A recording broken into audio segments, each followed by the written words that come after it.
edges of the tide. When the waves were rough, I ran in terror, as had my father before me in his childhood summers spent on that beach. One summer, my mother brought her sewing machine to the beach house and made a dress at the same sturdy table that had held dozens of summertime meals, clusters of sun-pinked children gnawing corn on the cob and mincing their overcooked hamburgers, which they called meat cakes, into bits, which they mixed up with ketchup as lubrication. An only child, I sat in the white wicker rocker with the huge spring cushion, reading book after book, and waiting to go down the sea again, and begging to go see the dead whale.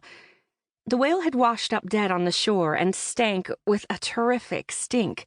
It was also unimaginably large, especially by my lights. I couldn't stop myself from looking at it, from taking in the awful stench of it, the massive size of it.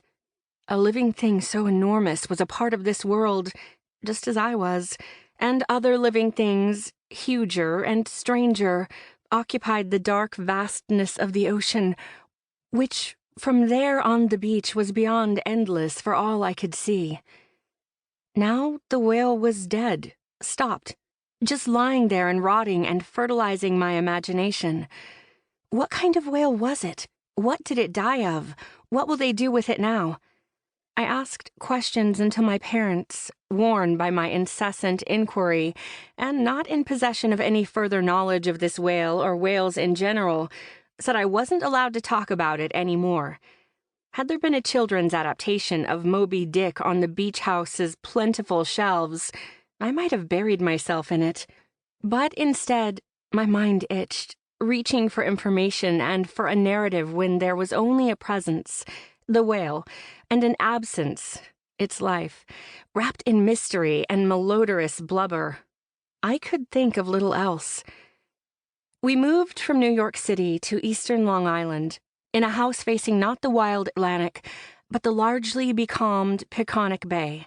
A short walk in almost any direction led to beaches or docks on one side, the bay on the other, the Long Island Sound.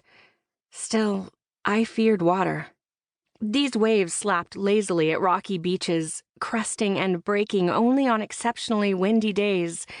I collected rocks resembling food, lamb chops, baked potatoes, peas, or else tried to skip flat, smooth rocks across the surface, once, twice, thrice, the way my dad did so effortlessly. I dug many deep holes, and mostly avoided getting wet. Once I was playing with a small group of children at a calm swimming spot on the bay. Schools of minnows swirled in the shallows, so thick they could be scooped up in a plastic pail. I gathered a pail of them and nestled the pail's bottom in the sand, in a spot in the sun so I could see the minnows', well, fragile-looking fish lips, like the buttonholes of a filmy silk blouse, gaping and pursing, little rainbows playing off their scales, tiny black eyes, somehow serious. I could look at minnows for hours, just as I could play with one patient ladybug for the better part of a summer's day, letting it hike over the tall grass of my arm hair, tickling its way to my shoulder, from which I'd transfer it to the other hand, and so on. One afternoon, I cried when my dad asked me to leave my ladybug in the garden outside the nursing home, where we had come to visit the elderly.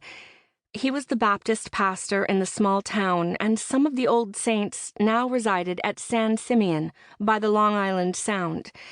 He relented. "Just keep the bug.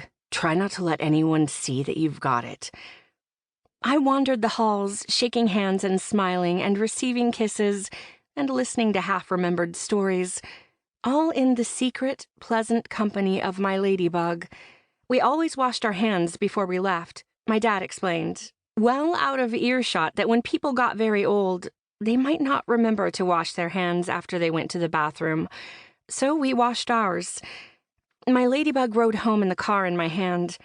Later, in the yard between home and church, it flew away, and I felt a twinge of loneliness and loss.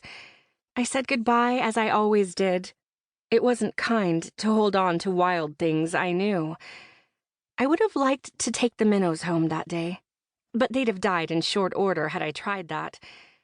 As I studied...